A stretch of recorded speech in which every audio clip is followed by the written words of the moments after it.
বিসমিল্লাহির রহমানির রহিম। আসসালামু আলাইকুম এভরিওয়ান। আপনারা দেখছেন স্বর্ণা হোমিও হল, নতুন একটি চ্যানেল। আমি ফিজিশিয়ান হিসেবে জুয়েল আপনাদের মাঝে কিছু আলোচনা করব। যেমন দেখা যাচ্ছে আজ একটি বিষয়, সেই বিষয়টি হলো চুলকানি রোগে বেস্ট দুটি হোমিওপ্যাথি মেডিসিন। এভরিওয়ান, এটি একটি গুরুত্বপূর্ণ একটি ভিডিও। আমাদের মানবদেহে দেখা যাচ্ছে যে ছোট কিংবা বড় প্রায় সকল মানুষের মাঝে এই চুলকানি রোগটি দেখা দেয়।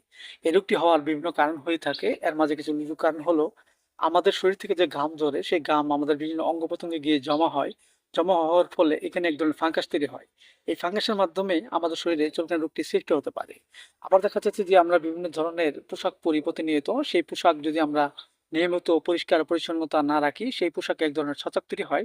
এই ছত্রাক তৈরি হওয়ার ফলেও আমাদের মাঝে এক ধরনের চুলকানি রোগ সৃষ্টি হতে পারে। আবার দেখা যাচ্ছে যে আমাদের মাঝে শরীরে ঠান্ডা কিংবা যদি ঘন ঘন দেখা যাচ্ছে গরম অনুভূতি হয়, এর ফলেও সমুদ্রের মাঝে এই চুলকানি রোগ সৃষ্টি হতে পারে। সেব্রান, এই রোগটি আমাদের মাঝে হলে আমরা কিছু করণীয় বিষয়গুলো জেনে সুস্থ হতে পারি। যেমন দেখা যাচ্ছে যে একজন ব্যক্তির হঠাৎ তার মাঝে চুলকানি রোগটি দেখা দিয়েছে, পূর্বে ছিল না, প্রচুর চুলকায়, ব্যথা করে, এসব যে লক্ষণগুলো, সেই লক্ষণ অনুযায়ী আমরা হোমিওপ্যাথি একটি ওষুধ খেতে পারি। সেটা হলো হাইড্রোসিস 30, আমরা 150 টা করে সকাল এবং বিকেল 2 বার সেবন করতে পারি।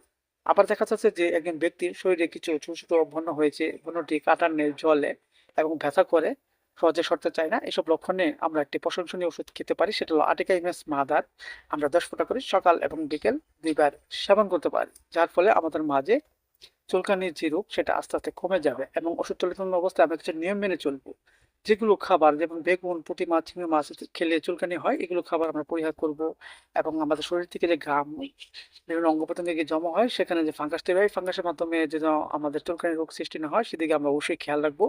এবং আমাদের প্রতিনিয়ত আমাদের যে পোশাক, সেই পোশাক আমরা নিয়মিত পরিষ্কার পরিচ্ছন্নতা রাখবো। এর ফলে আমাদের মাঝে সুস্থ অবস্থা ফিরে আসবে। সেফগার্ড, ভিডিওটি ভালো লাগলে অবশ্যই আপনারা লাইক দেবেন, সাবস্ক্রাইব করবেন এবং আমার এই নতুন চ্যানেলটি সকলের মধ্যে সবাই শেয়ার করে দেবেন। সবাই ভালো থাকেন। আল্লাহ হাফেজ।